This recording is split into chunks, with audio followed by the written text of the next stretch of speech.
At IKEA, your dreams can come true. Well, maybe not the ones where you're being chased by a monster. We're talking about kitchen dreams. And there are IKEA products and solutions for all of them. Whether it's a whole new kitchen, a statement glassware set, or just new cutlery. If you got big dreams or small dreams in any size of budget, IKEA can help you bring them to life. Visit IKEA.us/dreamkitchen to learn more. Dream the possibilities. This episode is brought to you by Regret and Bad Choices.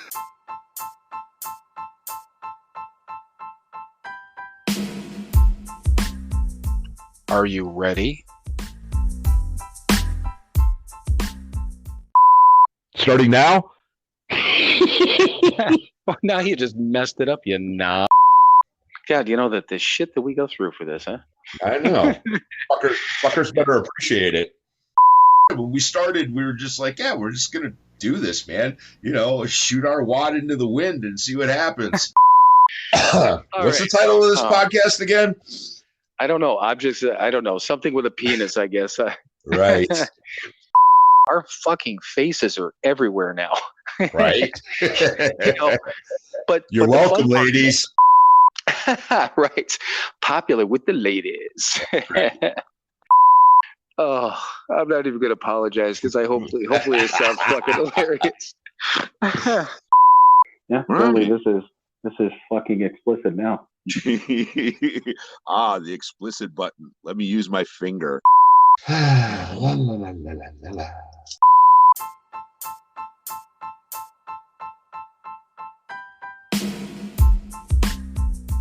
It is time for another episode of Sober, Not Mature. And that episode starts now.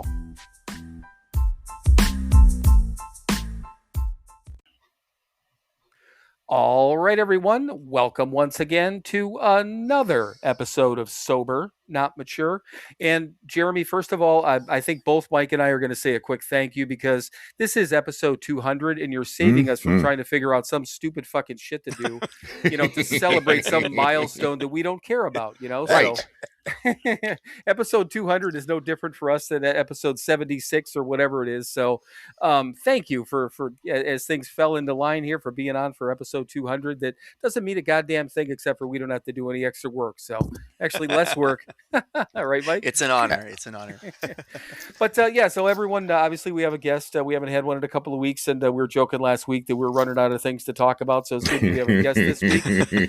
But yeah, it's just, it kind of is what it is. But first of all, it is your, as you just said, maiden voyage. I was going to say that you're popping your cherry on your podcast. Yeah. Because yeah, you told me that in email, and I figured we'd bring it up one way or the other. But yeah, Jeremy's never been on a podcast before, so it's kind of cool. Mm-hmm. And we told him that we try to treat him right. So we're just going to be us, and whatever it is. If you felt treated right, then or feel treated right, that's on you. If you don't, that's also on you. Hey, listen, whatever happens, I'm sure I've been through worse. So yeah, exactly. And that's we were talking about that too. I'm sure we'll talk about it. So do this really quickly. Just do a quick introduction, just a couple of minutes. Who you are, where you're from, just a little bit about your background. We'll get into your full story here in a minute. But just introduce yourself. Tell everyone who you are and where you're from. Great. Okay. Yeah. So my name is Jeremy Pierson, and I live in Long Beach, California. And I am. Well, I'll tell you my little quick thing that I like to say. I like to say I'm a transformation experiencer. I've had to come out of the closet about multiple areas of my life, from my sexuality to my addictions with meth, alcohol, sex, porn. I've been everything from a ballroom dancer to a drug dealer, from a skeptic to a psychic. So I've transformed from a dope dealer to a hope dealer. And as a contemporary mystic and a spiritual coach, I'm here to help others discover the truth of who and what they really are. So I work so that's my little elevator pitch. And I work with people in substance abuse treatment. And I also I support facilitators, and I also am a spiritual coach and an empowerment coach. And I was a ballroom dancer for almost 3 decades as a profession. So I've traveled the world as a ballroom dancer and learned a lot about life and how things work from that. And I've struggled with addiction for that entire time. So pretty much the whole time that I was out there as a ballroom dancer, I was also out there as a dope addict, right? So crystal meth, alcohol, sex, porn, like I said. Hmm. I was, and then like you said, we're going to get into my story a little bit later, but that's kind of, that's who I am. And I'm starting to really, come out as a spiritual coach to try to get myself out there. I've been working as a spiritual coach now for 5 years, just word of mouth. And so now I've got my mentor, who was Betty, Buddha Betty. She was on your podcast, right? And so Yes. she's my mentor, and so she kind of hooked me up with you guys and said, "Okay, go pop your cherry, buddy." So here I am. Nice. Yeah, Well, yeah, welcome.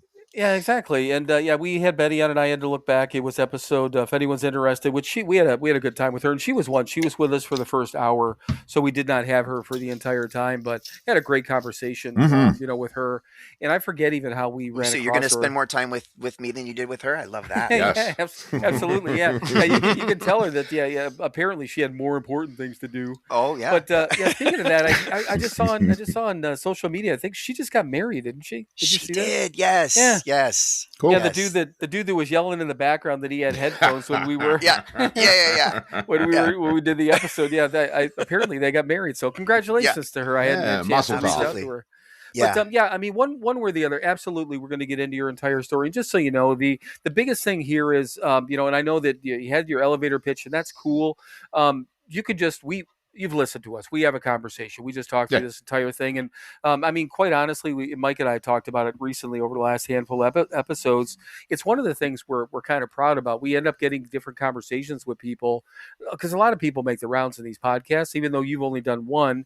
You might think this is really great, or you might think I never want to do this again. But it could go either way, and I apologize, or either you're welcome or sorry, from us. But and again, that was my sex life also. So yeah, yeah. You know what? I had a little bit of that myself. But so we want to hear your story, and Mike's got a really, really nice way about explaining it. You probably heard this before, but Mike, tell him what we do and how we like to talk about things. Well, we definitely know how to get fucked up. We know how to fuck up our lives. We know how to fuck up the lives of everyone around us.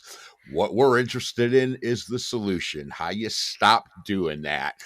Clearly, we want a little qualifying. We want to know that you know what the fuck you're talking about, but we hate drunkalogs. So keep that in mind, but tell us what happened. All right. Okay. So, yeah. So that's, I'm really excited to be on this particular podcast as my, as you said, to pop my cherry, because I love listening to you guys. When I started, when she told me about you guys and I checked it out, I thought this is exactly the perfect place for me to start, because this casual conversation, I just feel like we're just chilling out on the porch talking about shit, and that to me is really exciting to me. And also, especially, I'm so passionate about recovery. I am not passionate about the problem though, because we all, like you said, we all know the problem, and so I'm super excited right. Yeah, we know how to do that. I know how to do all that shit, but a lot of us have no clue how to get sober or stay sober, and so I'm super excited to share about that. Cool. So I'll do a little bit of qualifying. So I was born in Eugene, Oregon in 1974. We lived in a single wide trailer, so that meant there was a lot of marijuana, right? Because it was in the 70s. My parents were hippies, right? So my earliest memories of my childhood are beautiful. I had a great childhood as far as I can remember, except for just a few things that were stressful, and there was some arguing and fighting that was going on. And when I was 4, my parents divorced, and I like to say I was in the closet from the beginning, because when my parents would fight, I would hide in my closet, and I didn't realize that was going to be the foundation for the rest of my life. Right? So, I would hide in the closet, and I'm just gonna, as I do my share, I mean, I've had to learn that I have to share my story the way that it actually happened. And I cannot try to sugarcoat it or make it acceptable to anybody. So my story has a lot of spiritual stuff in it, because that's just what it was like to be me. So when I'm hiding in my closet, I have this sense of safety and security, because I have a friend in my closet that I can't see, but I can feel, and made me never feel alone. And that would later become what I would call my higher power. But I remember that I would go and hide in the closet, and it just felt right. And I would be in there playing with my Light Bright and my Viewmaster, and we just had a great time. So I had this right from the beginning, and this is at the age of 4 that my parents split up. So in the beginning, I just was already connected, and I feel like that really touches to me on, the step 2 thing about it's being restored to sanity, meaning to me that there was a time in my life where I was fully connected and didn't feel like there was something wrong with me. And that's what, later when I share about, my journey with the steps, is that it did take me back to that. But so early on, I just loved my life. And when my parents split up, things got very confusing to me, because I remember that I was in the bathtub when my mom left. And so I thought she left because I was in the bathtub for too long, because, well, I mean, as an alcoholic and an addict, I'm very self-centered, but also as a 4-year-old, I'm very self-centered, right? So everything that happens is obviously my fault. And then my dad left and took me to my grandmother's, I thought because he didn't want me with him because I had made my mom leave. And so, and I didn't want to tell anybody any of this is going on, because if I told you that I ruined the family, then you'd leave me too, right? Sure. So that's how that went down. And so my grandmother took care of me and became my rock. And I really just remember being a happy child until I went to school. And school for me was a place that just didn't make much sense to me, because there were no other kids around in my childhood except in school. So at home, I was the center of the tension, right? So I had all the adults' attention, and all the focus was on me, and it was wonderful. And then I went to school, and it was like, who are these other little beasts? I don't understand what's going on. And so immediately I'm on the outside looking in. That's how it feels to be me when I'm around peers, right? So, and my grandparents lived in a retirement community. So I spent a lot of time around elderly people, and they were my friends. They were my buddies. I was super comfortable around people that are older, but I just don't know how to relate to my peers at all. And then this would just continue to get worse and worse over the years. And I remember being in school with the DARE program. Sure. And, they told us, just say no to drugs. And they also told us that drug addicts are, the monsters of society and all these things. And I'm like, hey, that's my dad you're talking about, that didn't make any sense to me. And so that was a very confusing thing for me. But what I ended up doing is I ended up deciding I'm going to be, the good kid. I love being a good kid. Until later in my story when I love being a bad kid, but I love being a good kid. I want to do the right thing. I want to get good grades, and I want validation from everybody. And so I remember I had posters in my room from the DARE program, these posters of like this drug dealer that when he opens his jacket, it's got syringes and all kinds of stuff. And he's got like green teeth, and he's a monster. And I didn't know that those posters on my wall were actually my vision board for my future. Yeah, right. Right. So I was very much against anything drug related or anything like that until I experienced it. Right. And it started with alcohol, and it was just the thing where it was like, so when some kids would come over, my parents were, not around, and we'd get into my parents' alcohol, and my parents weren't heavy drinkers or anything, so they wouldn't notice, right? And so we'd do that thing where we'd mix the drinks, pour all the little bit out of each bottle and make these like horrible concoctions, and we just get fucked up, right? And it was the best thing ever for me, because I no longer cared whether you liked me or not. I didn't care if I was funny or not. I was funny, and it wasn't like alcohol allowed me to be myself. Right. Right. It allowed me to be myself. So, and I think that that's one of the key differences for me, is that, other people, when they drink, it changes their personality. When I drink, it allows my personality. Right. And that's what was so different for me. And it was like, okay, this is something I need to do. And very quickly I started to get I do weird stuff. So I remember that I would steal cigarettes out of my mom's purse, and then I would put them in a Ziploc baggie, and I buried them in the backyard. And I did that because if I hid them in my room, my parents would find them. And so I bury them in the backyard, and that way I can sneak out at night and I can smoke them by myself in the backyard. That's not a normal reaction to nicotine. No. No, that's weird, right? Right. So I just, But completely understandable. Right, yeah. right, to an alcoholic, that Yeah. totally makes sense, right? Right. But I hide things, and I feel weird about stuff, and I do secret things, and I put on my mom's clothes when she's at work, and I stay home sick so that I can do it. I pretend to be sick so I can stay home and put on her clothes and smoke her cigarettes and do these things. And it's just all the secrets. And I remember praying that God would, oh boy, I'm just going to let you guys, I'm telling the truth. Wow. Yeah. Okay.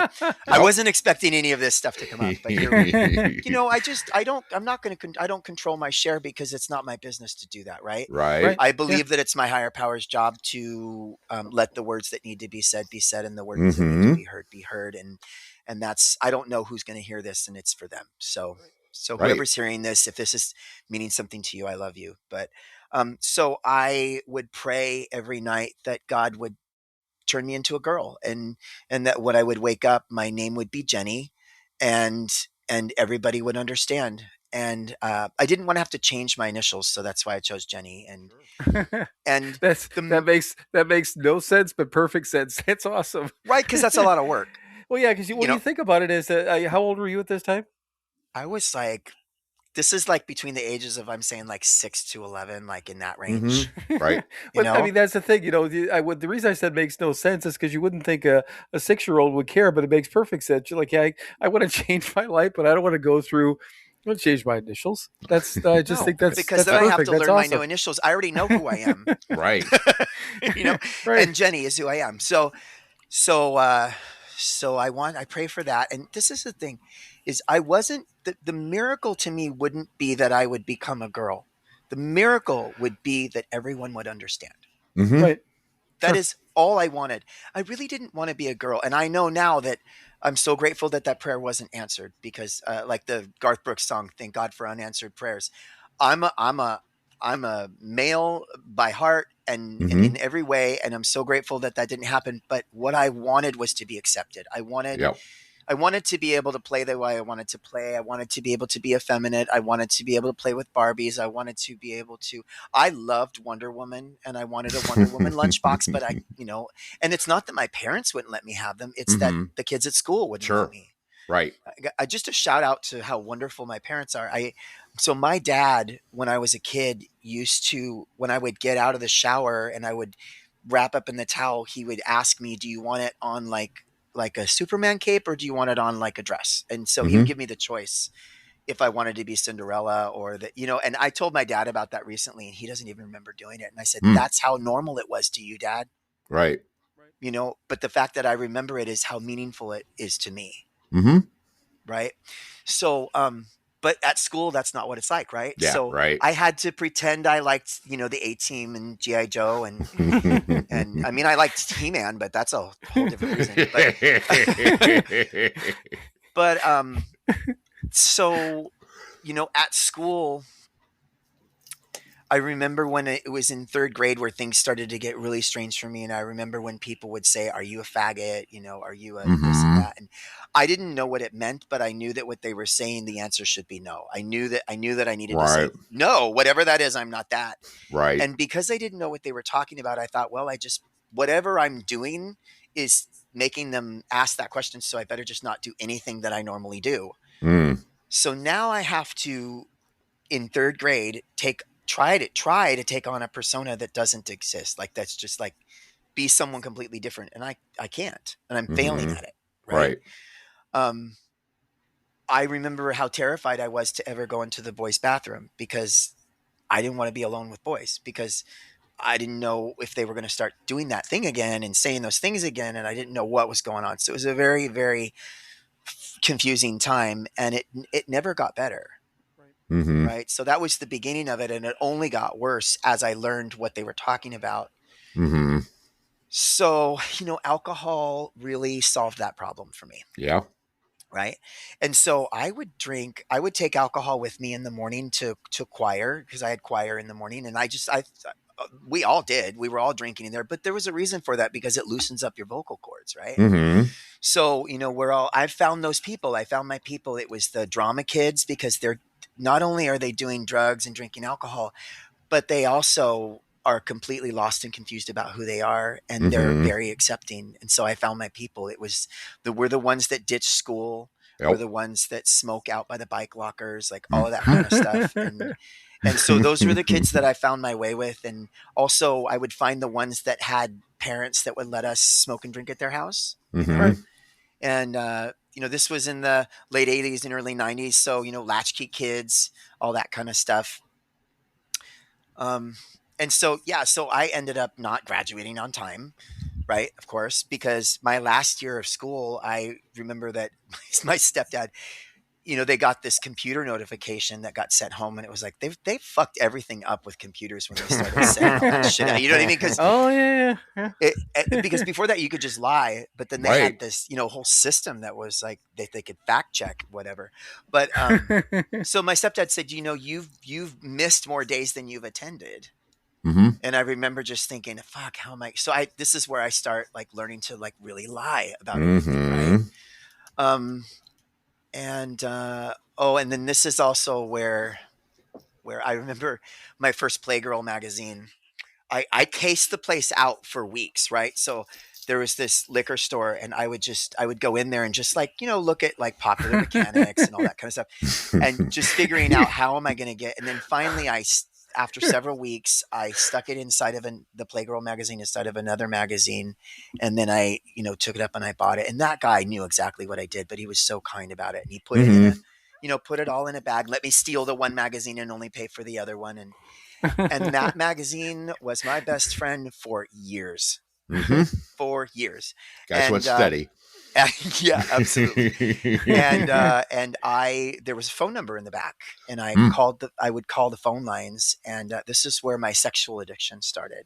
So, because the thing that I learned about sex was, although I was having sex with girls, that was just to prove I wasn't gay, right? Sure.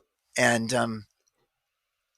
so sex to me was something that if I'm going to have sex in a way that feels right to me, I have to do it in secret, dark places where nobody else can see and no one else will ever know. And in those places, we say that we get to be out, but is that really out when you have to do it in secret? And, I have to go to in alleys, hooking up with people when I'm underage in their cars and all of those kind of things that I can't tell anybody about, just so that I can feel like I can be out, but that's not out. Right. Right. And so my idea of appropriate sexual behavior actually doesn't exist. I was going to say it's distorted. It's not distorted. There isn't one. I don't know what appropriate sexual behavior is.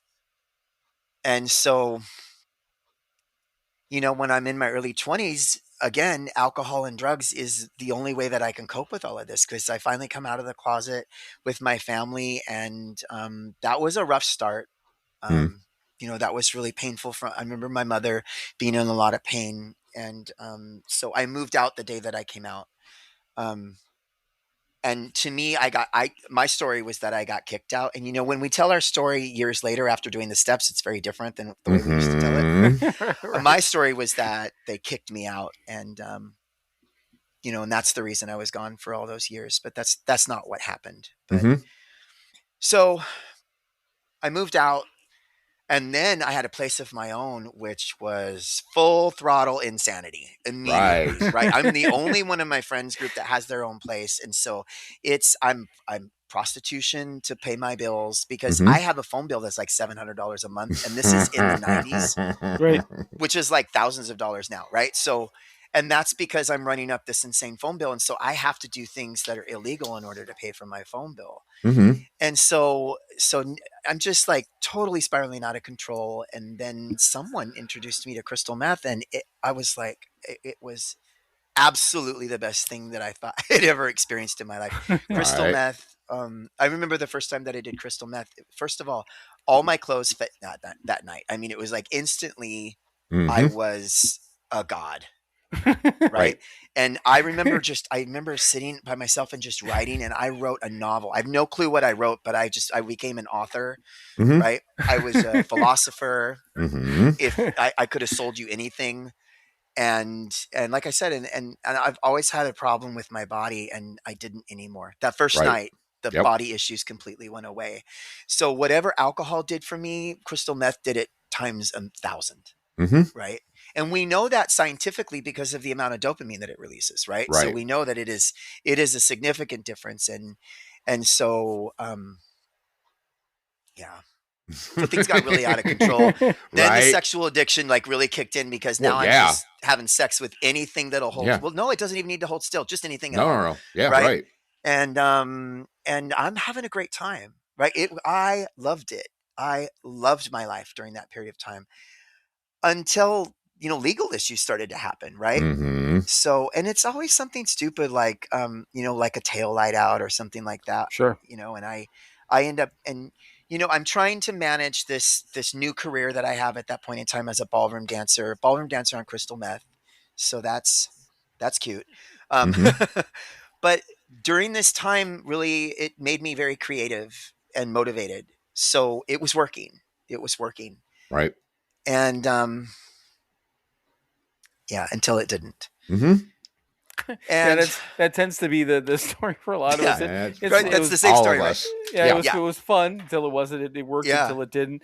And just to kind of, I guess, step back here a little bit too. So when you said early 20s when you came out to your parents, am I correct? Yeah. So I was actually 18 when I came out to my parents. Oh, okay. So I mean, one way or the other, you're talking early, based on when you're early 90s, right? Yeah. Okay. And I'm just thinking about that, and I mean, between the three of us on here, I mean, we're older than you. I was born in 68, Mike in 66, right, Mike? Yes? 7. I keep forgetting. Yeah, you're right on the other side of the Early calendar. 67, yes. Yeah, but even that we all grew up basically within the same time frame. It's not really that different. Uh-huh. And looking back at and I'll just call it the first of all, the lack of understanding about individuality and sexuality and lifestyle choices and all those sort of things. All that stuff was it wasn't even like it was non-existent. There was one way and one way only. And I couldn't even imagine. And I'm sure that there were I know for a fact that there were individuals in our high school that were gay but didn't come out. I know a couple of them specifically that came out years later, because it wasn't. And I was in Orange County. Right. And Orange County is like very, very, very Conservative. Republican. Right. Very okay. Right. Yeah. Okay. Very, very conservative. So I remember there was one other kid that came out when I was in high school, and people threw bricks through his windows and threatened his family, and they had to move. This whole family had to move, and so I knew that it wasn't okay. So, right. I'll come back and tell you more, but you go ahead. And I interrupted there, so you No, go ahead. But I have a it's- story about my coming out. No, it's just that again, thinking back and all that stuff, and like you said, saying that your parents kicked you out. I mean, that's an easier. It's it's sad, but that's an easier story than than in that time frame trying to tell the truth. That's it. Yeah, because it's exactly. just it's less scary saying my parents are out of their fucking mind and they just didn't care and they kicked me out. They're neglectful. So that's why I get kicked out rather than I made a lifestyle choice and I told them or I told them about my lifestyle and and they kicked me out because of that, because then that's intolerance and that's this just wasn't even thought of. But I didn't mean to interrupt. I was just trying to kind of put I don't even you're know. Absolutely right. And so there's a lot to it, right? So I'm glad you're bringing that up because maybe this can help some people out there, right? Right. So let's talk about that. Well, and there's a lot of things in this that this world is morphed into, and there's nothing that I want to get into about any of that. But there's a lot of things that this world has morphed into in the last whatever number of years, including today, which are just fucking terrible, but there's a lot of other things that the tolerance and the things like that, and knowing that the kids these days, it would break my heart if one of my children or a friend of one of my kids or a friend of a friend, even one of our friends, Right. to this day, would have to deal with that. And I know it's still out there. Don't get me wrong, but there's thankfully a little bit of a difference than a lot of difference than what it used to be. But I mean, the 90s and the 80s and the fucking 70s. I mean, it's night and fucking day. But so anyhow, Absolutely. I was just kind of trying to get time frames there because I was just kind of all of it kind of I get it, but it also blows my mind because I mean we were there too, so I get it. Well, yeah. So I'm glad that you said that because, when I think about the younger generation that's coming out of the closet now and they think like the world still has a long way to go. But I just want to say to our LGBTQ community, please appreciate what your predecessors went through so Mhm. that you can come out when you're in Right. high school now you know, because that's not what it was like. Right. We couldn't. Right. Mhm. And it was life and death. We couldn't if we wanted to survive. We couldn't if we didn't want our family to be tortured. Right. And so, but here's the thing about my perception of it, right? So I didn't come out. I was discovered in the closet, and Mm. this is like quite literally. So I had my boyfriend at the time was at my parents' house, and we were just like doing stuff on the bed, and Mhm. my mom walked into my room because I wasn't stupid enough to lock the door. I mean, I wasn't smart enough to lock the door, Right. and so he went and jumped into my closet because there we go again, right? Right.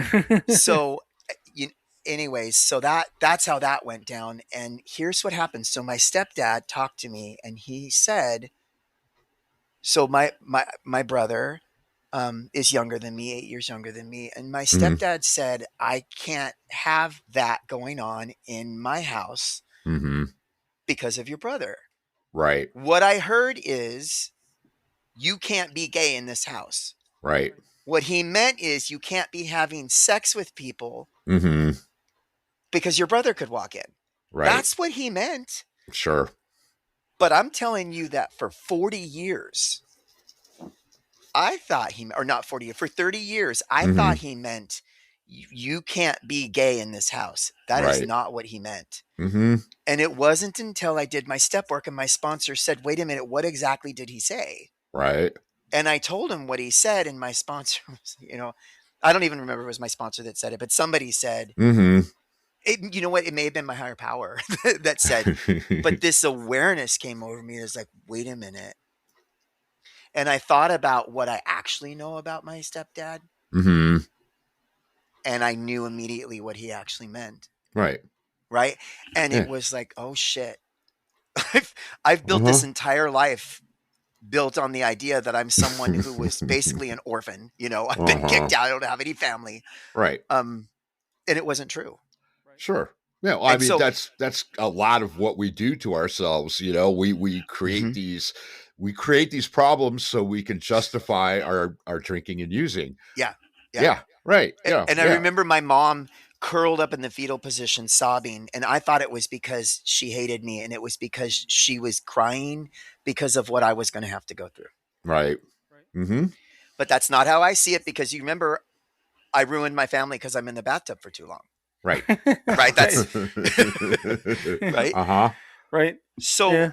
when I came out to myself was on my graduation day. So so my coping mechanism was I can't tell myself I'm gay because I live in Huntington Beach, California, right? Mm. So I remember when the diploma hit my hand, as soon as it was in my hand, I realized I was gay. That's when it Right. happened. It just was this, okay, we can go now. Right. Right. And so I remember I went, I had a girlfriend at the time, and I went to her house, and I think this was a few days later when I decided, or maybe a few weeks later, I don't know exactly, but I decided I got to let her know the truth. Right. Mm-hmm. So I, go over to her house, and I knock on the door, and the door opens, and there's a bunch of people in her house, which didn't even occur to me that was weird. So the door opens, a bunch of people in her house, and I asked if she was there. They said, yeah, she's in her room. So I storm up to her room to give her the big news. And then I proceed to tell her that I'm gay in front of all of her friends at her 18th birthday party that I had forgotten to attend. I'm such a dick. You know what I mean? I am so self-centered and selfish that I can't even see anything going on. Right. Mm-hmm. Right. So this is the type of person that I am. Just the person that I am. Right. Yeah. And I'm not meaning to hurt anybody. It's just like, I'm just so self-centered. Mm-hmm. Right. I have to tell you, you have to know this. It's like, no, we fucking don't. Yeah, right. Oh my God. So Yeah. So anyway, so as my life spirals out of control multiple times, I end up in and out in jail, and I end up getting sober eventually. Um, and I was able to stay sober for 7 years, and I was able to do that. Really, I got a sponsor for a little while, and I worked the steps for a little while. I worked an 11-step program, which, in case you don't know, that's not the program. It's a 12-step program. But what that means is I did all the stuff that I thought would help me, but I never cared about anybody else. I never cared about giving back to the program or sharing it with anybody else, or practicing these principles in all our affairs. Fuck that. Right. And so, I stopped going to meetings, as we always do. And that was about 3 years in that I stopped going to meetings. And my boyfriend at the time cheated on me, and I had no program, no support. And so I didn't relapse yet, but I decided I would move to Albuquerque, New Mexico, and start a whole new life. And so we know how that goes, right? By the way, Albuquerque, New Mexico, where they film Cops, right? So that's the environment there. And so I go to Bad. Albuquerque, New Mexico to start my I got a dance partner out there. I thought I'm going to start this competitive career, and I really, really focused on my career. And I also got a boyfriend, focused on my relationship, and I also devoted myself to God and became an ordained minister. And I thought all of that stuff was going to fix everything, because as long as I focused on God, focused on a man, and I'm focused on my career, everything's going to be good. And I remember when I was driving out there, there was a voice, and I thought it was the voice of God, and I now know, and it talks about that in the Big Book of Alcoholics Anonymous. Actually, I think it's in the 12 and 12. Not important where it is, but that we will, hear what we think is the voice of God, and it's really just our ego. Right. And so the voice of my God at the time, which was my ego, that was my God at the time. I'm driving over this hill, and the voice says, nobody in Albuquerque knows that you're an alcoholic. Right. So you never have to go to another meeting again. And I thought, that sounds like a great plan. But I do need to make friends. So as soon as I get there, I go to the local gay bar on my first night and introduce myself. Hi, I'm Jeremy. I don't drink, and I just moved here, and I'll be your local non-drinker in this bar. And let me tell you something. An alcoholic trying to prove they're not an alcoholic, I can do that. Right? So I didn't drink for several more years. I was able to do that until I got to 5 years. So for 2 years, I didn't drink. Going to the bar every night after work. And then I remember one night I was with some friends, and of course my friends all at the time were all drunk drag queens. So those are my friends, and it's Sunday fun day, and I'm not having fun because they are, and I'm feeling left out and separate, and I'm not vibing the way they're vibing. And we all talked about it. We all got together, and I say, hey, I'm thinking about doing this experiment. I think maybe I'll have a glass of wine. And they said, that sounds like a great idea. We got your back. We'll watch you, right? Sure. So I have a glass of wine, and the worst thing that could have happened. Nothing. Right? Nothing happened. And here's how I judge if everything's okay. I didn't end up in jail. I didn't burn anything down. Right. I made it home. And when I woke up, I had my clothes on, right? So like, these are my checks. It's like, okay, I'm like I'm good as long as those things and it never occurred to me that that's not an appropriate checklist, but but for us it is, right? So nothing went wrong. And it was only a matter of a couple of weeks before I'm doing drugs. I'm in a codependent, unhealthy relationship with someone who smokes marijuana all the time. And by the end of 30 days, I'm on Xanax. I'm sneaking drink. I'm going to the bar early so I can drink at the back bar before anybody knows I'm there. And then I go around to the front and come in the front door. So I'm already loaded. And then every time I go to get a beer, because I'm drinking beer because I don't like beer, right? Because that's what we do, right? Right. And every time I go get a beer, I do a quick shot with the beer. And I'm just doing weird shit like that, just like hiding in the backyard smoking cigarettes at night. Exactly. It's just secretive so shit. Weird. Yeah. So, and then it just really, it falls apart. I end up, oh my God. I remember I'm at work, and the the clients are complaining. They're like, Jeremy's insane. He's saying weird stuff on our dance lessons, like getting in arguments with students. It's just, I'm having hallucinations. Mhm. My boss pulls me aside and says, "Are you on drugs?" And I found that to be the most offensive thing I had ever heard in my life, because I wasn't on meth. And so I was Sure. only on Xanax, marijuana, and alcohol. Mhm. And so I'm not How- on drugs. How Right. dare you accuse me? Oh, clutched my pearls. Yes. And so they suggested that I take a couple weeks off of work and pull my shit together. And so I did. I took a couple weeks off of work, and then I thought it would be a good idea to stop taking the Xanax, because REI Co-op presents a perfect outdoor moment with the perfect gift. Picture this. You're ripping with your favorite person. Bluebird skies, blower powder, and frankly, you're skiing like legends. So sick.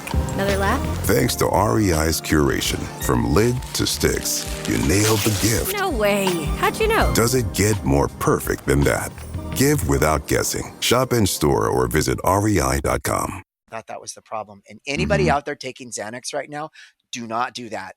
Do Right. not stop taking Xanax unless you're under a doctor's care. I had a psychotic break, and I called my boss's wife and said, I'd like to talk to you. And so she said, okay. So she met me at a restaurant, and I proceeded to tell her that her husband was sleeping with multiple clients and Mhm. and all of these things. None of it true. Of None course. of it. None of it. So if anybody hears this and knows who I am and knows those people, they are the most ethical people I've ever met in my life. They are like the mother and father of the ballroom dance industry. Like, everybody loves them. They are so wonderful. And it was horrible. And Right. I stood up and I told her off and stormed out of the restaurant, calling her the worst things. And, so I was asked to leave the state of New Mexico right after that. And that's what happens. That's what happens to me.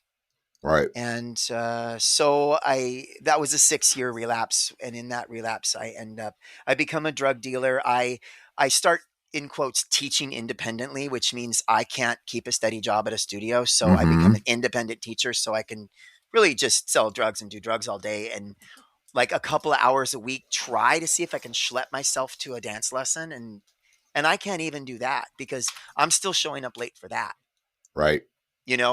I'm having to set multiple alarms. I'm having to call people and say, can you remind me of this, and all this kind of things to try to get, it takes like 20 people to get me to show up for an appointment. I have to shave my head because I can't show up for an appointment to get my hair cut. And if I do, I can't sit in a chair where people are that close to me because I'm sweating and shaking and acting weird. And so I just changed my persona completely. And at this point, I'm being held up at gunpoint, and then an hour later teaching a samba lesson to a bunch of people at Leisure World. You know what I mean? It's a weird life, this Dr. Jekyll, Mr. Hyde lifestyle, where I'm a drug dealer by night and a dance teacher by day, and just trying to hold it together. And it just continues to fall apart until on December 23rd, 2018, in a drug-induced experience where I had turned into a werewolf. I was on GHB, and someone gave me some testosterone, which was a terrible idea for me because I turned into a werewolf, right? So, and I had turned into a werewolf. I had been out hunting all night. You can imagine what I was hunting for. So I'm out hunting all night, and I get in my car, and I'm driving my car, and I've completely lost control of myself. And if you ever remember the scene from 101 Dalmatians where Cruella de Vil's driving the car with her head out the window like a beast, going around the corner on two wheels, that's what I'm doing. And I'm hitting cars all over the place. It's just a nightmare. And I remember, because it was December 23rd, I remember looking in my rearview mirror, and I thought I was in a Christmas parade, which would later turn out to be that I was the police were chasing me. Sure. Of course. So, Of course. and I blacked out, and I drove my car into the side of a library. Of course you did. And that's not even the embarrassing part. So I don't remember the accident because I wasn't there when it happened. And when I come to, the accident's already happened, and I don't know what's going on. So I get out of the car, and I'm thinking, how do I talk my way out of this? Right. And it's 8:00 in the morning. So they're Christmas shopping and stuff. And they're just like, you have to sit down. You have to sit down. They won't let me leave. And I remember that when the first police officer got there, he said to me, he said, "Sir, you're going to have to put your pecker away."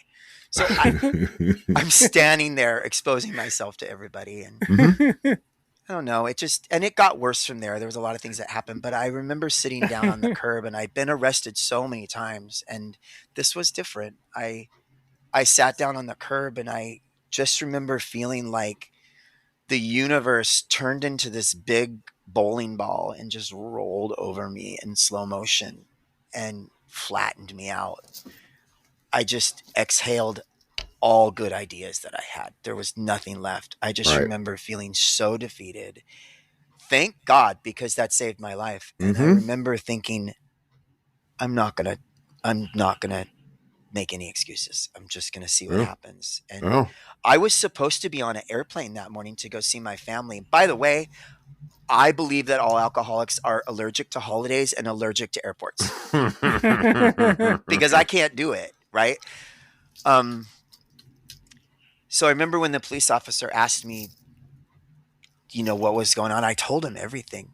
And I told him the drugs were in the front seat of my car. And what he found in my car was this obscene amount. And he was like, "Are you kidding me?" And nope, I'm not kidding you. That's me. And I didn't make any excuses. And I remember how I'm so grateful to the Long Beach Police Department because they're hopefully, I guess they're trained to ask the question, do you need help? Are you going to get help? And I said yes over and over again that morning. And I just remember every time they handed me off to a new person, they'd ask the same set of questions. And I would say, yes, I need help. Yes, I need help. And then there was the nurse, she had little elf ears on and a little hat. And it made me cry because she was so, that was what I needed. Humans were humiliating to me, but an elf I could deal with. Right. Right. And she said to me, she was having a problem getting my blood. And she said, "I need to tell you that if you keep doing what you're doing, we're going to have to take blood from places you don't want us to take blood from." And she saved my life. Yeah. Right. Yeah. She saved my life by saying that. Yeah. You surrendered. Yeah. Beautiful. Yeah. Yeah, and what do you think, Mike? On that note, I think that's a perfect look at the time, and then look at where we are at in the story. I think we've hit a turning point. So, Mike, what do you think? Take a quick break. Absolutely. Well, we've gotten to the surrender. Now we're going to get to the solution right after these words from our sponsors.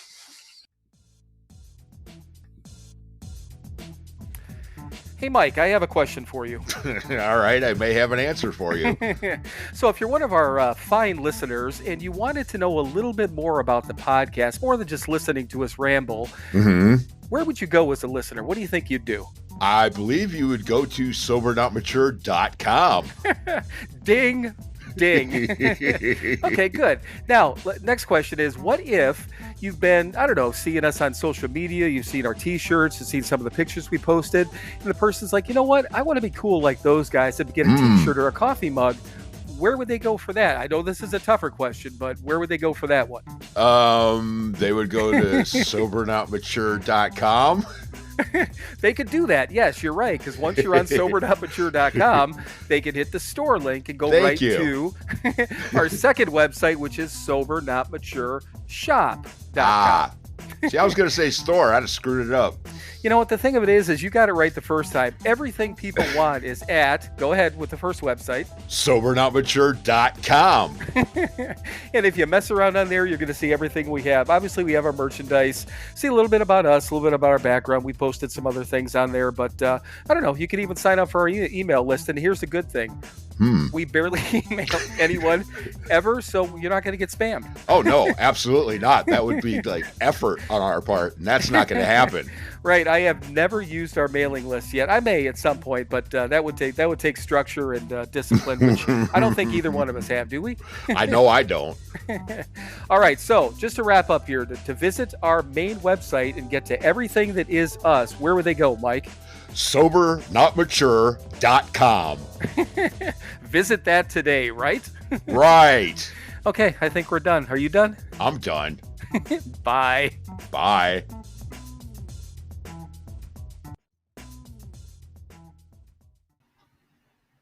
All right, everyone, welcome back. And I don't know if I should apologize for laughing about the nurse with the elf ears, but that just it fucking made me laugh. And then the fact that you cried over it, I'm like, God damn! I just laughed at a kind of what was a touching moment, but I couldn't. I just spent a little bit of time in the hospital over the last couple of months, and I couldn't imagine. I mean, if a nurse walked in with fucking elf ears, I think I would just lose my shit. Probably would have been when I went into detox too. Well, you know what? I don't know. When I went into detox, maybe they could have been wearing fucking elf ears for all I know. I was not very. I was awake and I was walking, but I wasn't very cognizant during that time frame. So, thank God. Who knows, Mike? Right? I mean, could somebody have been wearing elf ears when you went into detox? Well, it was April, so I'm just saying. Hey, that would have been really weird. Yeah. to each his own. They could have been. Who knows? Maybe that's a lifestyle choice. You know, for them, not necessarily a holiday thing. Right. Maybe that's they became elves. You know what? For those of you that like to wear elf ears, just do it. Yeah, fine. I mean, whatever, man. No judgment. Get your elf freak on, or get whatever freak on that you want to get on. But so no, that was thinking you're in a Christmas parade. That's just fucking wild. I mean, that's beautiful. Yeah, I mean, that's how self-centered I am. I mean, I was waving and throwing candy out the fucking window. Well, and it's one of those things that, like, when you said, so we've talked about this stuff so many times about stories like that, and I mean, we laugh at it. I listen to and I watch podcasts quite a bit. Everyone not watch, but listen to podcasts quite a bit, and then every once in a while, somebody's telling that story, and everyone's like this. It's like this somber mood. They're like, "Oh my God, I can't believe that happened to you," and I'm like, "That's fucking funny," because I mean, it's the reason it's funny is because you're coming up on 7 years on the other side. Now if you just came in and this happened to you last month, I mean, both Mike and I would probably, I would think, maybe be a little bit more subdued. We probably would. We probably wouldn't have you on if you'd only been sober for 30 days. Right. But you know that would be you wouldn't want to know anything I had to say at that point. Right. But I mean, almost 7 years down the road, I mean, that story's fucking hilarious, Mm-hmm. And I mean, Mike and I talk about our stories and all those sort of things, and the beauty in those stories, and like you said before, and thank you, like when you had said you didn't plan on sharing whatever it was at the time that you were talking about. I mean, first of all, thank you for being, feeling comfortable with it, because that's kind of the point. That's the point of any one of these conversations. It's nothing to do with us in particular, but I mean, our opinion is when you get a handful of people, a few people, two people, whatever it is, talking about these things, that does. I mean, we open up about these things because we've all been there. And yeah, why wouldn't you think you're in a parade? Why wouldn't you run into drive your car into a fucking library? I mean, any of those things. Of course that happened, right? Right. Well, the only thing that can stop me is a building, right? I can't. It has to be something external and very, very large like that. I can't. Nothing. No human is going to stop me. And no desire is going to stop me. That's the only kind of thing that can stop me. Right. So you end up in, I'm guessing, well, first of all, you're arrested. I'm clearly, I mean, obviously I was you were very arrested. much arrested. Yes. Yeah. And then, but you end up, I'm guessing, in some sort of detox or some sort of medical thing. So to come down off no, of that would have been easier. So I did not. So I ended up, my roommate came and got me and bailed me out. And actually not my roommate, my partner. And that's a whole another story too, but I live with a woman. She's my life partner, and we will embrace it, right? So I found my best person, and we decided to commit to each other. So my partner came and got me, and on the way home, she had came and got me before, and it was different. This was different because it was a silent ride home. And that silent ride home, I knew meant we cannot continue this. If you don't do something different, you're going to have to go. And I did not want to put her through that. That was, if people say you have to get sober for yourself, I call bullshit on that. I got sober for her. I got sober to not put her through that. And it's changed my life. Now I'm sober for me. Sure. But get sober for whatever reason you can get sober for. Right. Right. So, I mean, yeah, one of the greatest motivations of getting sober is you don't want to hurt the people that you care about anymore. Yeah, absolutely. Yeah. Right. So I get home and so first I go into my room because it's Christmas, and I and I go into my room and I lay down in a pile of dirty clothes because I can't sleep on the bed. I don't deserve it. So I'm sleeping in a pile of dirty clothes and had to make the phone call to my family and tell them what had happened. And it was just awful. And then I start to detox from everything, and it just goes black for several days. I don't remember much about those days except a few things. So I remember that that she had on it. There was a chair in my living room, and I would sit in the chair in my living room. And when she would go to work in the morning, I couldn't get out of the chair, and not because of choice. That there was a hand that I remember feeling on my chest that held me in the chair all day until she came home, and then I could get up and go to the bathroom or whatever. So for 8 hours, there was something that physically held me down in the chair, and it felt like a person holding me down. I would try to sit up and it would push me back down. And so I stopped resisting. I surrendered. I decided, well, as long as I relaxed in the chair, it wouldn't push on me. So whatever that was, it was kind and loving, but it was relentless and wouldn't let me up out of the chair. And so I surrendered to it and didn't fight it, because I had drugs in my bedroom. So I could have used, right? I was not safe. And I remember there was a glass of water sitting on the table in front of the chair, and it had a sticky note on it, and it had a list of different phone numbers for me to call. And they were all different treatment centers. And I would stare at it all day and think about it all day. And I was working so hard to get close to making a phone call. And then she'd come home and I would tell her, I tried. And she was so kind about it. And she'd say, okay. And this went on for several days. So it was a 10-day detox that I went through in that chair. And I remember watching the clock sometimes, watching the second hand, because I wanted to use. And I just remember just watching the seconds go by. So they say we do it 24 hours at a time. I did it seconds at a time. And then after a few days, there was this television show called Mom. Shout out to that television show. It saved my life. So I had found it, and I had never seen it before. So I found it on Hulu, and I was watching it, and it was like, for those, if you don't know, it's all about AA. Right.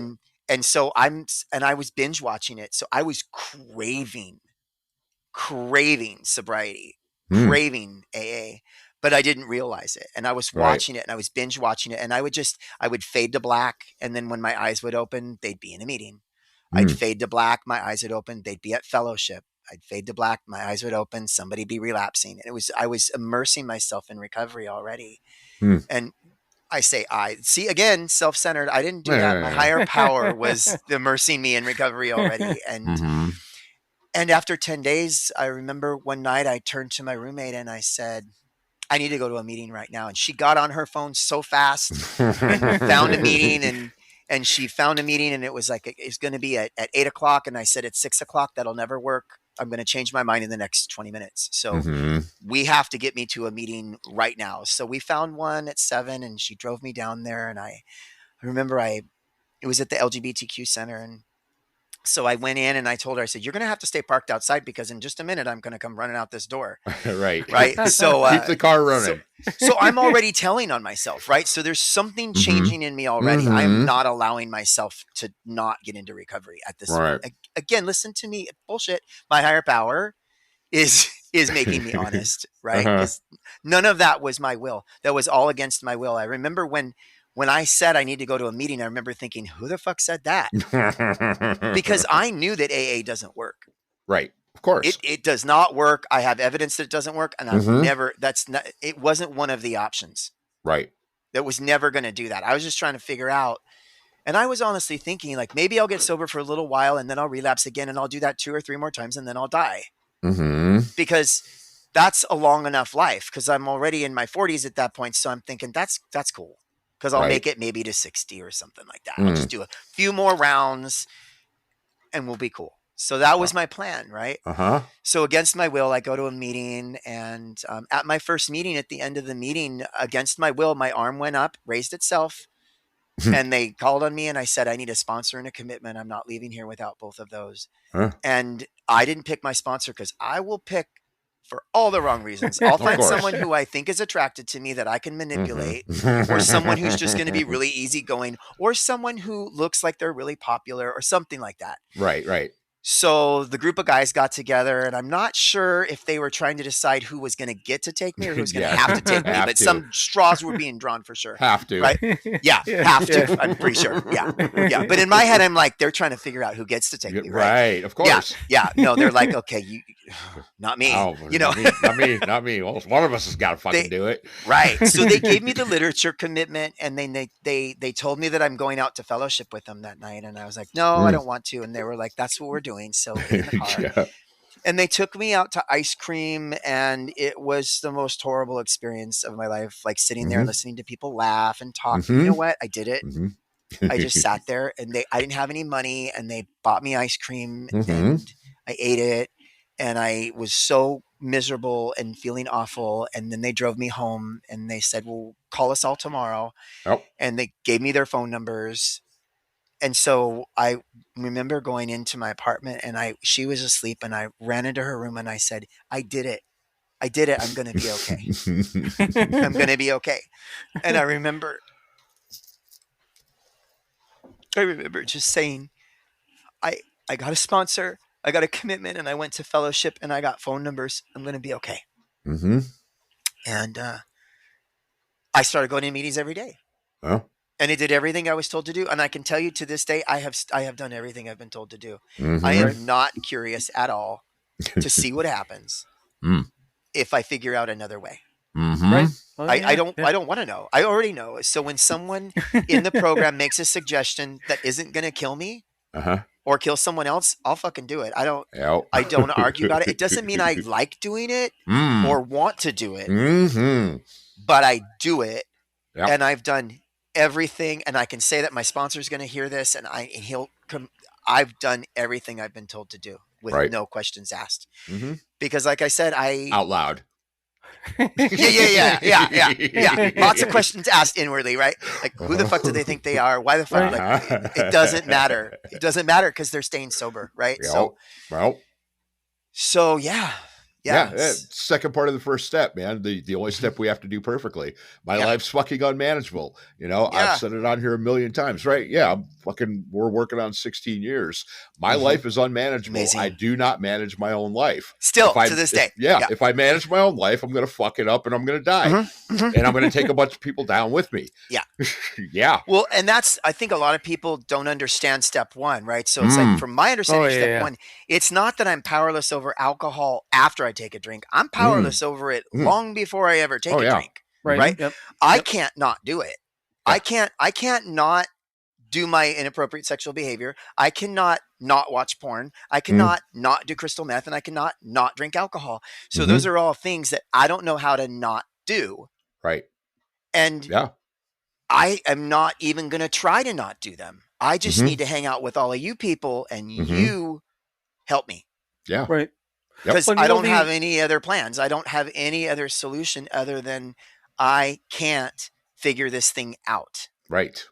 Absolutely. There's so many the other thing that you had mentioned, I'm sorry to interrupt you, but go ahead. I kind of didn't get too far away from it. When you said that you've done everything that's been, suggested of you and told to you and that sort of thing. And we were just talking about this actually recently, but we've talked about it plenty, is that, there is a point where it's really anyone in this whole recovery thing, we feel the same way for the most part.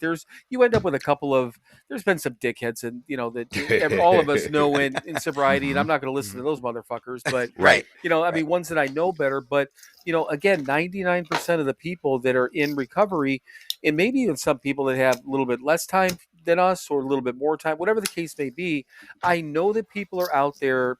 They're trying to help me, and they're telling me things and telling me to do things or suggesting I do things that are in my best interest. There's no reason for me not to listen to them. And the other thing too, as you said, that I think is important, that you don't want to find a different way. You don't want to find a what if type of thing. And we are, which everyone knows that's listened to us, and obviously you've listened a little bit. I mean, Mhm. we grew up and were raised in and all that Alcoholics Anonymous and that sort of thing. We understand there's other things out there, but neither one of us can, and we've talked about it openly, we can't look back and think, what if I would have had this, or what if I would have tried this? I don't care what other people do. If Yeah. other people have used this path over here to get and stay sober, and they're not hurting anyone, and they're in good shape and making their lives better, and they're Mhm. not hurting people, fine. But I mean, I need to keep doing this over here. It's Mhm. different than what I did when we were 7 years sober versus 7 months sober, and sure Sure. shit versus 7 days sober. But there's still Alcoholics Anonymous. That's our way of doing things. But I think the key point is that, and we were just talking about this probably a handful of episodes, I think, Mike, when some rando off the street, and it could even be a friend of ours, that we trust, but that's not one of us, that says, I think you should act this way versus that way. And I might Mhm. even openly say, you don't know what you're fucking talking about. And then I'm going to Uh-huh. go to my friend Mike or somebody else and say, okay, this guy said this. Is he correct or no? Right. Now, if Yeah. Mike says, yeah, he's actually right, I'll be, well, fine, fuck you then, then okay. Because I trust him, and Jeremy, I would trust you, and I would trust Betty, and I would trust these people that are in the recovery realm of things. It's not that I don't trust non-recovery people, but I go to the people that I know for a fact know what the fuck they're talking about. Right. Well, yeah, absolutely. And I tell people that all the time too, is like, so when people say, well, I've got all these friends that, that are normies, and that's great, Yeah. but they can't give you advice Right. because they don't know what the fuck it's like to be you. Right. I need advice from people that know what my brain does. Yep. And my brain, I have a problem. I'm not allergic to alcohol. I'm allergic to reality. I have a problem processing reality. Right. And so I need, like when you mentioned Betty, I had been looking for years for a mentor for my spiritual coaching business, but I needed an ex-prostitute, Yep. drug addict, Mhm. whore that is now a spiritual leader. Yes. Like, that's what I needed, because it couldn't be anything else, because those are all the things I am. Right. So I Mhm. needed somebody who would know my particular brand of everything, right? Right. Yeah, all of it. Yeah. That's what I need as my mentor, right? And so it's like, if I'm gonna get advice from people, I don't even need you to know who I am. I can call anybody on the phone list from any of the meetings and tell them what I'm going through, and I'm gonna get some pretty fucking good advice, because Right. and then, or I could go to some of my friends that aren't alcoholics and get some really shitty advice. And it's not Mhm. because their advice is shitty in general. Right. It's because it's not the right advice for me, because they're not like me. Mhm. Right. Exactly. different. They Right? they don't know, and they because Mike had dealt with that, because what was that, the couple of places you went through, and Mm. was it California that they were Yeah. not recovery people, right? They Yeah, were right. just- Yeah, the fucking director, he was a psychologist and big fat fuck, and he wasn't one of us. And yeah, it was just like, I just look at the guy and go, you don't know what the fucking, you don't know what you're talking about. Yeah, right. Yeah, Don't exactly. don't tell me anything. Right. And Right. clearly that one didn't work very well. Yep. Yeah, right. Exactly. And the thing about us too is, one of the things I love about it is we're so fucking selfish, and they're giving us this advice, and they're telling us how to do things. Yes, from our perspective, but also they're selfish, and they're doing it to stay sober themselves. Mhm. So there's Yeah. a certain truth in that, and there's Yeah. a certain purity in that they're not going to fuck with you, because if they fuck with you, they're going to fuck with themselves. They're not going to stay sober. Yeah. Yeah, right. And we're selfish to the fucking extreme, and we're not Yeah. going to do something to somebody else that's going to fuck us up. Yes. I love to say, I don't trust people that say I can trust them. I trust people that believe in karma. I Right. trust people that, if you're an alcoholic or an addict in recovery, I trust you, because the only way that you're going to stay sober is if you do Yeah. the right thing to me. Mhm. That that I trust. But you Yeah. telling me out on the street that I can trust you, that I'm going the other way. I don't want anything to do with you. Right. You know what I mean? You can go to a convention, an AA convention, or I want to get a shout out to Crystal Meth Anonymous, by the way. Speaking of needing people that can give you the right advice, there's also something to be said for whatever your drug of choice is. Please find your fellowship. Right. So they still stem from AA, but they're different fellowships. Right. And, Right. and someone who's only had I don't want to say only, but somebody who's had a problem with alcohol and never crystal meth doesn't understand what I mean when I say how turned on I get when I see a homeless person with a backpack. They don't know what I'm talking about. That I'm like, yeah, I want to take you to, I'm going to give you a shower and then we're on, right? So, but anybody in CMA knows what I'm talking about, right? So I need someone who understands me. So those of you out there, please find if you feel like you can't share what you want to share, like what really happened in your fellowship, please find a fellowship where you can absolutely get open about what really makes you dance, because that's absolutely crucial. And I go to AA, I go to CMA, I go to NA, but for me, primarily CMA at this point, but I still go to a lot of AA, and I couldn't have done it without AA. But if I hadn't found CMA, I really don't think I would have made it. Right. I really don't think I would have, because their readings are different. Their readings make me laugh because they have a reading that says, are you a tweaker? And it's lists all these different things. It was like, check, right? Right. So that's that thing about getting advice from the right people, right, is absolutely crucial. Yeah, absolutely. Yeah, right. I mean, Bill there is strictly a drunk. Yeah. I'm a fucking heroin addict. I did plenty of fucking meth. That was my first. You gotta balance it out, right? Right. Oh yeah. I mean, that was my first hard drug. When I was 16, I went to high school in Sacramento, which in the 80s, there were more crank labs per capita in Sacramento County than anywhere else in the world. So we had pure, cheap, beautiful stuff. Lucky. Yeah, I suppose. Well, and you know what? And I do say that with all sincerity, because I really feel that the best thing that ever happened to me was my addiction, because I do not think my life would be anywhere near the way it is right now. Right. If it wasn't for the fact that I absolutely trashed my life. This is the miracle of it all, right? Is that the things that I was in the closet about, all the things that I thought I had to hide in order for you to love me, right, are the very things that help me save people's lives. Right. That blows my mind. That doesn't make any logical sense. That the things that I thought I could never tell anybody are actually the keys to being able to have the life that I always wanted. Yeah, absolutely. Well, I mean, I mean, I was, I was a liar, cheat, and a thief long before I ever picked up anything. Exactly.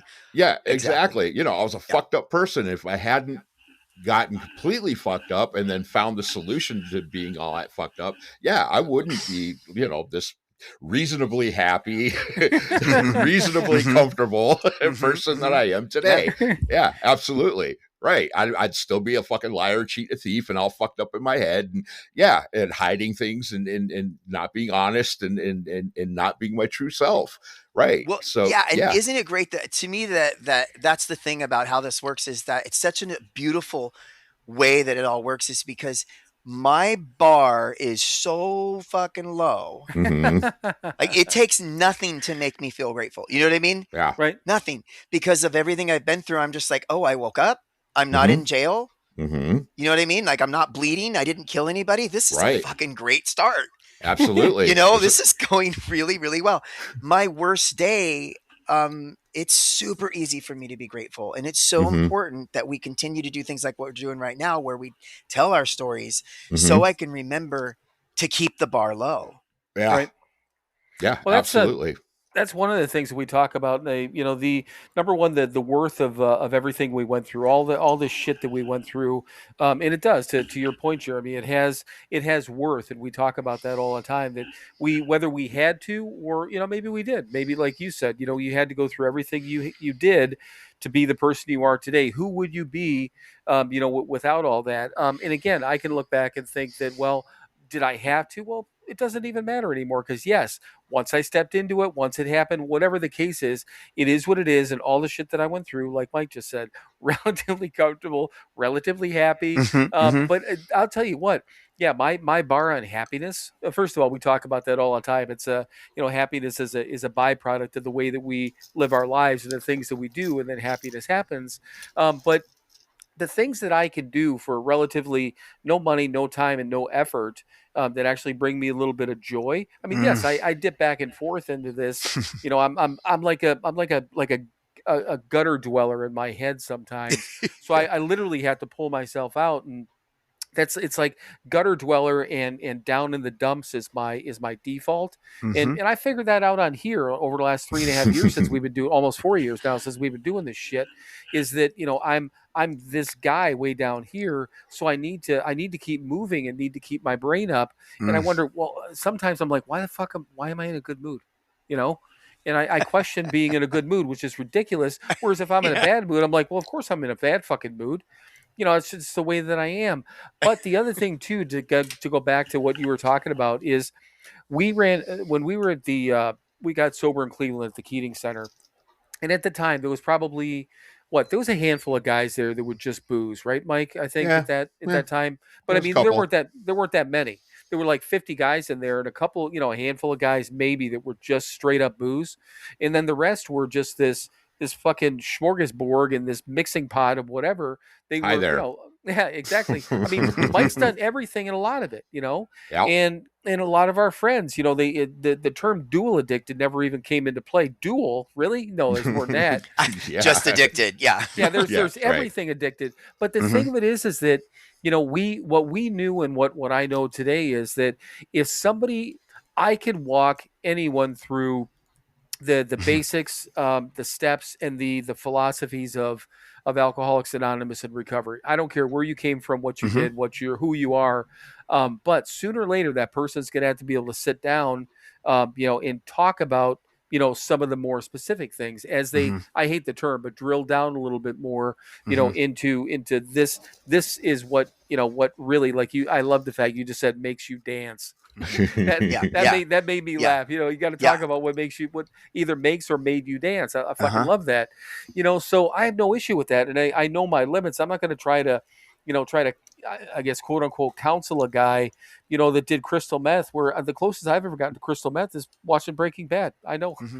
I mean, that's my experience with crystal meth. I've never been around it, But the thing of it is somebody comes up to me, I can offer a solution, or I can offer them one phone call, two maybe, and I could probably put anyone or place anyone with somebody someplace. Sure. It wouldn't take that long. We know enough people that know enough people that know enough people. But that's the beautiful part of this program. Anywhere in the country, anywhere in the world, you walk into, a room of Alcoholics Anonymous or CMA or NA, whatever the deal is, you can walk into a room and you are comfortable and you're going to feel at home.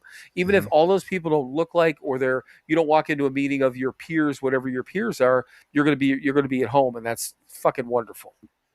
Well, I'm glad you brought up the peers, because if you remember in the beginning of my story, I said I'm not comfortable around my peers, and that's one of the promises, right? Is that our fear of people will leave us, right? And it has, right? It's like now I can be comfortable around anybody as long as I'm spiritually fit, right? I like to say you can't stay clean on yesterday's shower, right? So as long as I'm spiritually fit, and today I did the things that I need to do, right?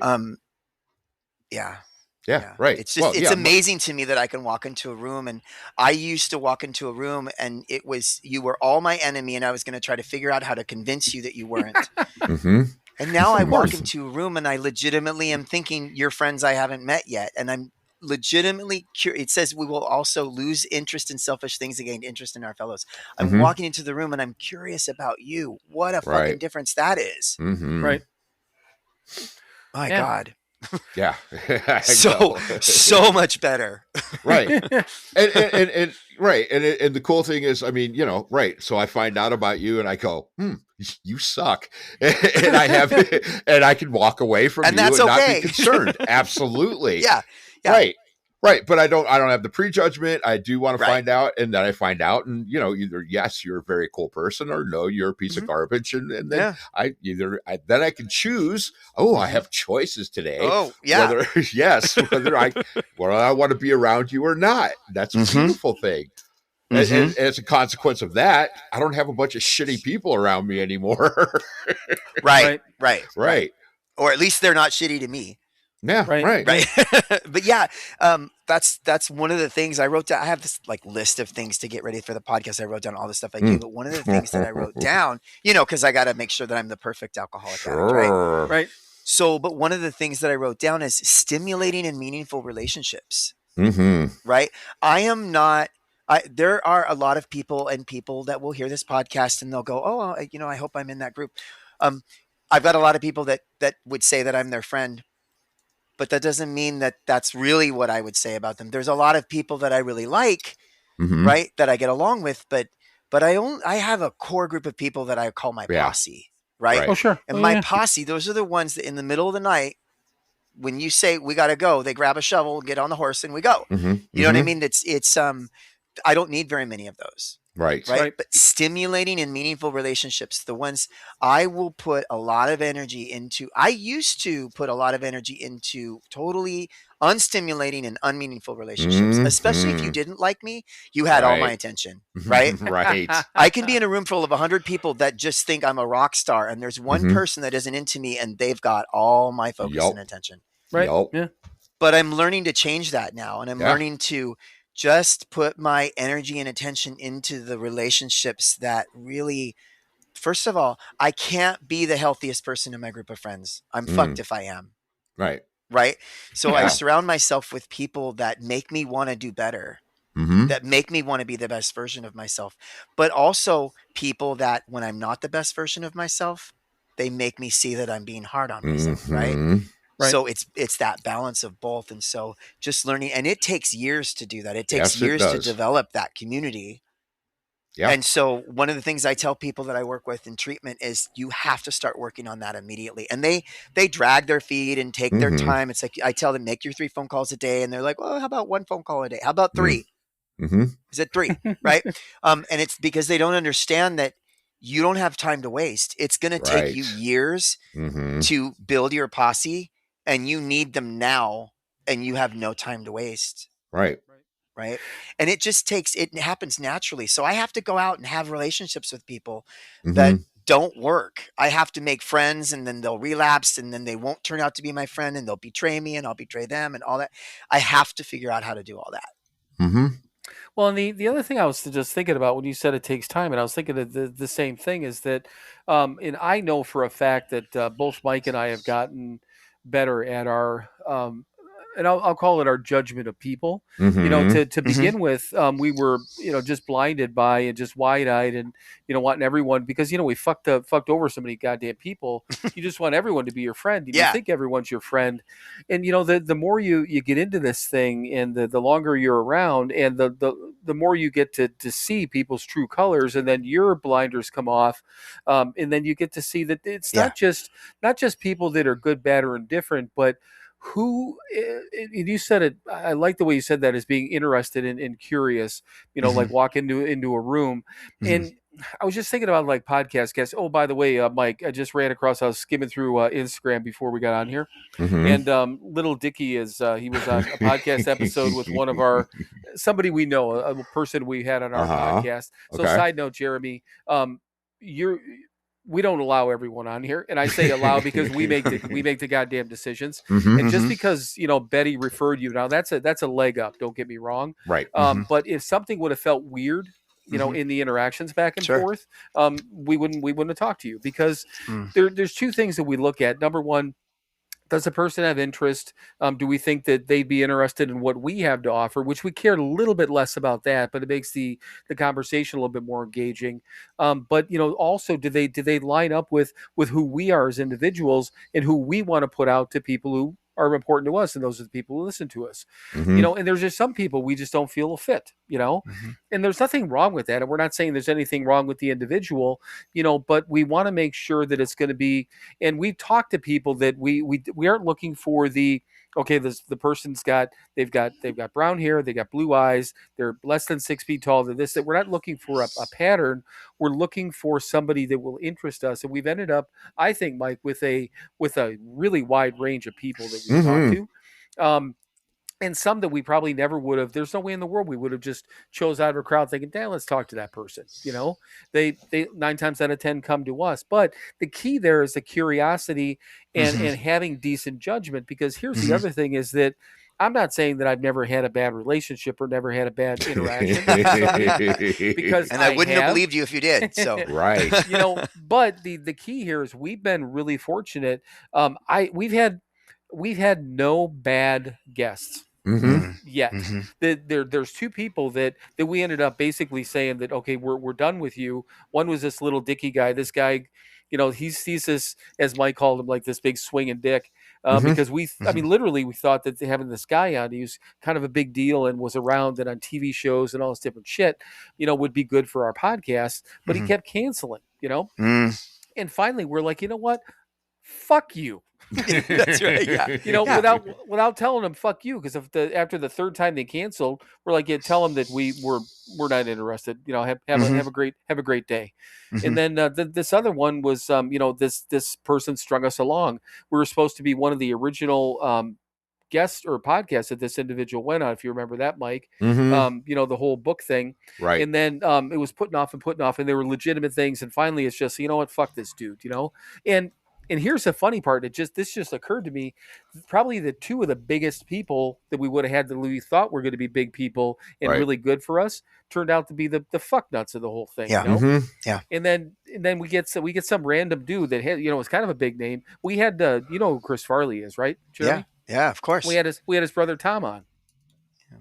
Fat guy in a little coat, right? Right. Yeah, but we had Tom Farley on, and his people contacted us. He's in the recovery community. He's sober now, and we sat there and we shot the shit with Tom Farley we talked about Chris. Don't get me wrong, but what we specifically went into it hoping that the conversation we weren't going to draw it just to, hey, can you tell us about your brother? Right. Right.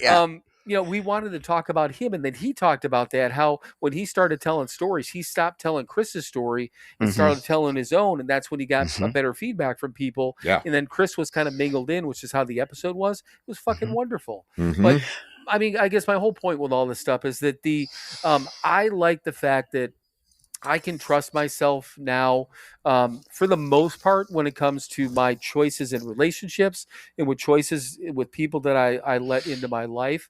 And I know when to, we just talked about, was that last week, burning bridges, Mike? Mm-hmm. Yeah, we just talked about that. When it's the right time to, cut a motherfucker off, and because the person may not be good for me anymore, or the situation might not be good. And I mean, like you said, Jeremy, that comes with time. Yeah. So getting your people out there and saying, you know what, do the work. Yeah. So talk about that a little bit. I mean, we've talked a lot about everything else, which has been wonderful. But I mean, so you've got coaching business, you got this and that. Tell people what you're doing, and I will have the same thing as I did. Like we were talking back and forth. I have a link, obviously in the promos that we did. It'll be in the episode notes if people want to look down whatever episode they're listening or whatever place they're listening right now. It's going to have your Instagram handle, which is pretty much, if people can find you on Instagram, our understanding is they can get into everything and anything that you do anyhow, correct? Yeah, absolutely. Okay. Because my link tree is on my Instagram, my YouTube's on my Instagram, so everything's right there. Okay. So, but you do, so you're doing coaching, you're doing spiritual stuff, dip into that a little bit, and in the time we have left. Okay, great. Yeah. So thank you. So the spiritual coaching, so there's a couple of different areas. So it's called Practical Spirituality. I've started my own coaching business. And so there's two main things that I focus on with Practical Spirituality. First, I bridge the gap between the visible and the invisible, between spiritual experiences in everyday life. So a lot of people have experiences or hear concepts that feel maybe woo-woo or esoteric or really out there or hard to explain. And I have a gift to be able to help translate those experiences into practical everyday practices so that they can make sense out of it and turn it into an actual way to live, so that it's not just conceptual, right? So so that's a big passion of mine, is because I feel like there's so many people that fall between the cracks because they're interested in spirituality, but spirituality can actually be very exclusive in the spiritual community, right? So people will talk about things in certain ways. So I really like to be able to be there for people to help make it something that's so much more practical and everyday for them. And then the second thing that I like to do is I support the people who are supporting others. I like to call them the spiritual first responders, the counselors, the sponsors, the facilitators, and the helpers. They're down there on the ground doing work every day and they often get overlooked. So I try to offer a space where they can receive support too, so that they don't get burned out when they're helping everyone else. And Right.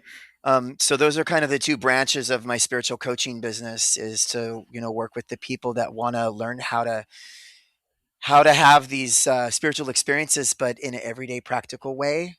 And then the spiritual first responders. So that's what that's about. And I'm really passionate about it. And I've been doing it for a long time. I did it as a ballroom dance teacher for years, helping people to be able to overcome their fears and do things that they didn't think that they could do. That was what I did for over 30 years. And then when the pandemic hit, I couldn't teach dance anymore. And so it just kept going. It's like people started calling me and asking me questions and wanting to go to on walks with me. I just realized, holy shit, I'm a spiritual teacher. That's what's been going on this whole time. Right. And I was just hiding behind ballroom dancing. Right. I'm also, I'm working on a few books. I have a book called Practical Spirituality, where I just, all these different spiritual practices and ideas that have worked for me. Of course, everything that I do is through my own lived experience.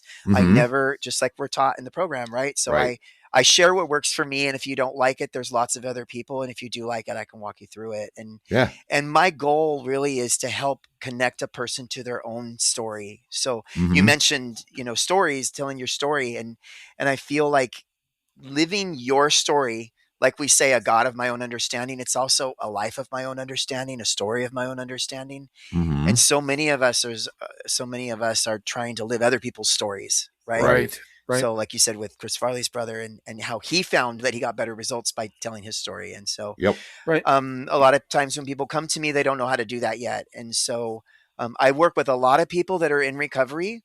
And I like to tell them, I'd like you to work the steps. And when you get to step 11, then we can work together. But that's not a requirement, but I really like people to have worked with a sponsor first. But then I get a lot of people too, that aren't in recovery, and they're just kind of lost out there and trying to figure out how to find their way. And I feel like when you start telling your story the way it actually happened to you, or at least, well, I like to tell people, I don't know what happened to me, so everything I'm saying is probably a lie, but I'm not intending to lie to you, right? So I'm doing my best to tell my story as I remember it, is the best I can say, but I get the best results that way, right? Right. So really, just really helping people to live. The tagline on the bottom of my email says, "Helping you align with your truth, connecting with your energy, and live with purpose." Right. So. Yeah. So that's my spiritual coaching thing. Cool. And how long have you been doing that? I know you said you've been doing it forever, but kind of morphed into where you just focused on it. So officially for 5 years, it's all been word of mouth now. So this is my first, I'm just now coming out to, because, marketing myself, as a drug dealer, I'm down, right? I could totally sell the shit out of that. But marketing me is really uncomfortable. And so that's why, when I finally, and it took me, I had been searching for a mentor for years, and it was finally when I saw Betty that I knew, okay. And so we're working together to really get this going now. And I'm super excited about it. And it's just, and you know what? I got to tell you guys, I'm having such a good time with you guys. Cool. This is so fun. This is great. And the other thing that we tell people too is that if there's ever anything that, because here's the point, is that we love hearing stories. We love talking to people. And again, this has been, a really comfortable, hour and 28 minutes, which is the point. I mean, that's the point. If we're not, if it's not enjoyable, then what is the fucking point? That's number one. But also we love it when people are out there, people in recovery that are doing new and cool shit with their lives, whether it's your spiritual thing, you say you're writing books, you do whatever it is that people are doing.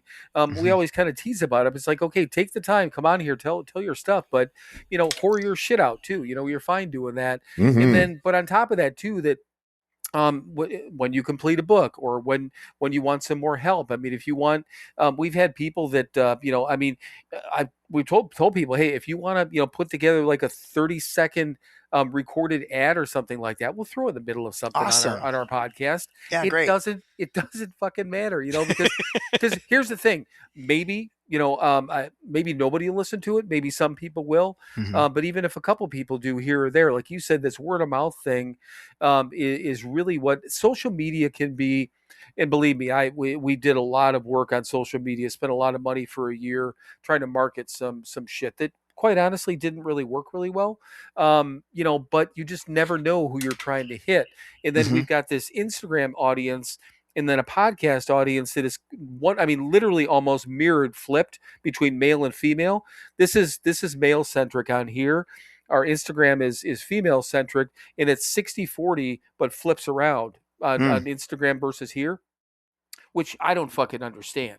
I don't understand why young women follow us old fuckers on Instagram when we're posting about dildos and titties and all this different shit and whatever the fuck we feel like posting. And those are the memes that actually those are the things that get the views and get the clicks and get the reactions. And I'm like, okay, I guess people want more fucking dildos, Oh, always. Right. That you can never have too many dildos. That's never a thing. I know, but then it comes to, then on here, even when we have female guests, our female listenership rarely goes above 45%. So I don't understand marketing any more than the next guy. But my point is, if you ever need anything, if you want us to throw something up, or if you got something you want to come back on, even if you want to come back on for half an episode or whatever and shoot the shit, I would love to do and that promote again. that. It's fine. Can I throw out? So I think my first book, the one that I think is the closest to being finished, is called Lessons from the Dance Floor. So it's going to be life lessons and spiritual lessons from the perspective of a ballroom dancer. Nice. That's awesome. Yeah. That's fucking awesome. Yeah. So that's I'm having a lot of fun with that. I can only imagine, because just the whole point of, I know there's people out there doing ballroom dancing. I know they've been doing it for years, but it kind of blows my mind. And then, like you said, you're drug dealer by night, like a ballroom dancer during the day. It sounds like a goddamn sitcom, It was. Yeah, absolutely. It's funny. So yeah, whatever works out. Seriously, obviously keep in touch, and if we can help in any way. I'm never gonna forget my first. Right. right. You guys have treated me so well. This has been great for me. Yeah, I was gonna say I don't think this hurt too bad. I don't think it. No, not at all. No, dicks to you or anything. So. Nice. No, this has been, again, it's been a lot of fun. I never know where these conversations are going to go. We knew this would be an interesting conversation. And again, being referred by Betty, that helps, obviously when we get somebody referred to us, but it doesn't guarantee that you're going to be cool. You could have been an asshole. Right. We don't know. We could have been assholes. Absolutely. So what else? Anything else that either you think that we missed? Anything else you want to touch on before we wrap up? So I just want to throw one more thing out there. I didn't really talk about it, but I did spend some time in treatment, not this time around. So I just want people to know that I've been in treatment, and and this time I did it without treatment. So it can be done either way. Right. And I want to say that, and it's like, but the thing that I had to do is I had to put myself in treatment at home and in meetings. I went to 3 to 5 meetings a day. And that was how I did it, because I don't like bunk beds, and I don't want to have to do double scrub. I don't fucking do double scrub on Sunday. I don't want to do it. So I had to make a decision, but either way, it was going to have to be 6 to 8 hours of programming every day. And I was and we turned our home into a sober living environment, made an agreement with my partner that if I share my location services with her all the time, and if I'm not where I said I'm supposed to be, even to this day, change the locks because something's gone wrong, and things like that. So I just wanted to say, I didn't want anybody to think that I just wanted people to know that I've been in treatment and I know what that's like, and I've also done it without treatment, and you can do it either way. But it can be done. It can be done. It can, but you have to do the work. Oh my God, it's so much harder without treatment. I highly recommend treatment, because they spoon feed you. It's so much easier. Like the way that I did it without treatment was very, very hard, but it is possible. Yep, absolutely. It is possible. Yeah. And we were in a sober living facility, and it wasn't locked down. It wasn't a rehab. It literally is a sober living. And they introduced us to Alcoholics Anonymous, but it was a safe place to be. Where we knew we were safe and we were comfortable. Yeah. There was still people fucking around in there. Don't get me wrong, but we were in a very safe and structured environment for I mean, a year and a half, right, Mike? Right. I mean, total between the 3/4 house and shit that we were Yeah, in, but right. and we chose, to stay within that program for that amount of time, and then Mike and I got a place together for a couple of years, so we stayed in a Yeah, because very after a year and a half, we weren't fucking ready to do it on our own yet. Yeah. So we fucking moved in together, but I don't know. Yeah, it is, and I'm glad you said that because it's. I don't think that people that listen to us are going to judge one way or the other whether somebody did or didn't, because we've had so many different people taking so many different paths. Just because we did it one way, you did it another way. It's like, where are you today? You're 7 years out, and I mean, you sound like you're healthy-ish. I mean, so I mean, yeah, ish. So Right. I mean, we're all ish. Yeah. We're all ish.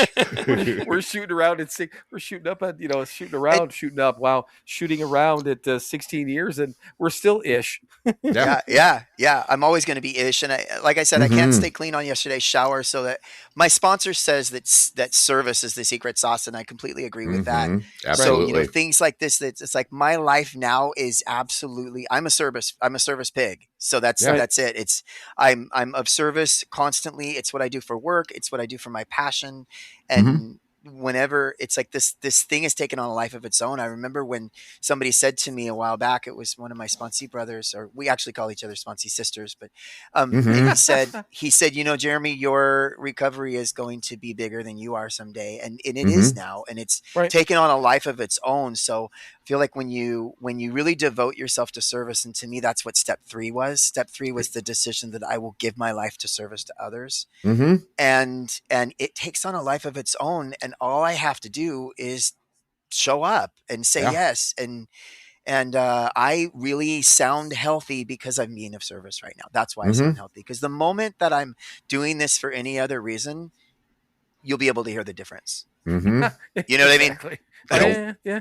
Very easily. Yeah. Absolutely. 100% agreed. So, Betty told me I should always say this too when I'm on a podcast. So I just want to mention that when I was, I always had this vision that I was supposed to be famous.